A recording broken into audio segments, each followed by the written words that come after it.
Rainbow Six Siege is a very complicated game to play. It offers a multitude of operators and a multitude of maps, and it can be a little bit overwhelming at times. So, what do we do about that? Well, I'm here to help. My name is Tanner, and welcome to 10 tips and tricks on how to improve your Rainbow Six Siege game and give you a little bit of basic fundamentals on how to play. Tip number 1 is to always communicate with your team. No matter what you do in Siege, you should always be communicating some sort of level, whether it's calling out a room, calling out an operator, or calling out what you're going to be doing before the round starts. Good communication leads to good coordination, which also leads to more rounds won, which also equates to more matches won. More matches won equals you rank up faster. Do you see the equation here? It's not very hard to communicate.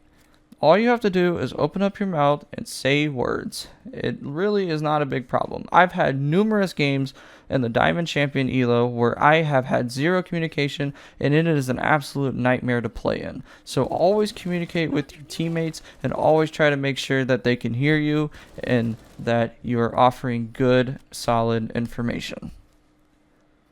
Tip number 2 is understanding map layouts and what map you're playing on. A good piece of advice is to either A, go inside of a map run, play that game mode, and come back when you feel comfortable, or B, use an outside source such as R6 StratMaker or R6 Callouts. Those are third-party websites that have every single map in a blueprint view, and it has every single room made with a callout attached to it. Now, you can also use those to create strats and just create unique different plays that you can try in game. Tip number 3, understand what operator you're playing and why you are playing that operator. Every operator in this game has a unique ability, and every operator in this game has a place within the team.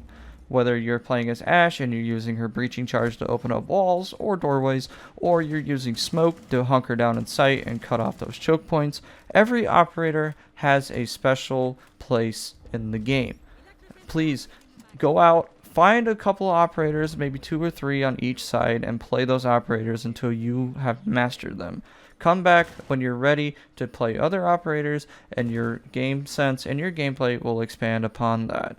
Most operators in this game will combine and create unique little interactions with each other, so try to test and experiment with your friends or your team on what combinations work best for your playstyle. Tip number 4 is using utility properly. Now, whether it's a stun grenade, a frag grenade, or a nitro cell, that utility in your pocket is essential to your kit. Every operator in this game has a secondary gadget that could be used to benefit their team. Don't keep it in your pocket. Always use your secondary utility as much as you can. Tip number 5 is using your brain and understanding game sense. This is a tactical shooter and it's not Call of Duty. You need to understand what angles to hold, how to hold them, and how to back off and when to push. That is called game sense. You need to understand what is going on around your surroundings, and you need to understand what your teammates are doing. That is also called game sense. Game sense is one of the most important things in order to get to the higher ranks in this game. If you don't have game sense, you're not going to make it very far. Game sense comes with experience, and it just comes with repetitions and learning from past mistakes and applying what you learned into newer situations so you improve. Tip number 6 is understanding mechanics and how to improve them. If you're struggling with your aim, I would highly recommend trying out the shooting range in the Siege menu. You can also use a third-party aim trainer such as Kovacs or AimLab to help improve as well. Building upon a foundation with mechanics will lead you to getting more kills and reacting quicker to gunfights. Gunfights play a huge part in Siege, and most of the time they're very short and they're not drawn out. If you hit the head, you're going to get the kill. Getting the kill means you're more likely going to win the round. It's that simple. Now, to improve your mechanics, I would highly recommend you playing the game. That's the only way you're going to improve. You got to keep playing the game, and every time you get a kill, understand how you got that kill and make sure that you can do that again and again and again, and just repeat the process. It'll build that muscle memory and you'll end up on top eventually. Tip number 7 is don't solo queue. Now, you might think, oh, I'm fine solo queuing, but no, it's not that simple. If you're new to the game, solo queuing is a nightmare to play, especially in the lower elos, where people get tilted and people just do random things and there's no repetition, so you can't really learn I would highly recommend trying to find a group of people to play this game with and to grow with and to have fun. Siege is always a lot better when you're playing as a team rather than as an individual. It is a tactical shooter after all. Tip number 8 is to watch Pro League every now and then. Now, if you're just getting into the game, you could probably skip this part. But if you seriously want to improve your game and you want to learn all the nooks and crannies in a very condensed, tight form, watch Pro League. Pro League is the highest form of Siege, and it is also one of the most entertaining forms of Siege to watch. Just knowing how the players adapt and how they overcome any obstacle, as well as how they coordinate and communicate with each other. It is a very phenomenal experience to watch, and I highly recommend watching Pro League if you are considering getting big into Siege. Tip number 9 is to find your own playstyle and stick with it. If you're comfortable sitting in sight, do so. If you're comfortable running around and trying to get kills, do so. On offense, if you would rather play a hard breacher, play a hard breacher. If you'd rather play a supportive op, play a supportive op.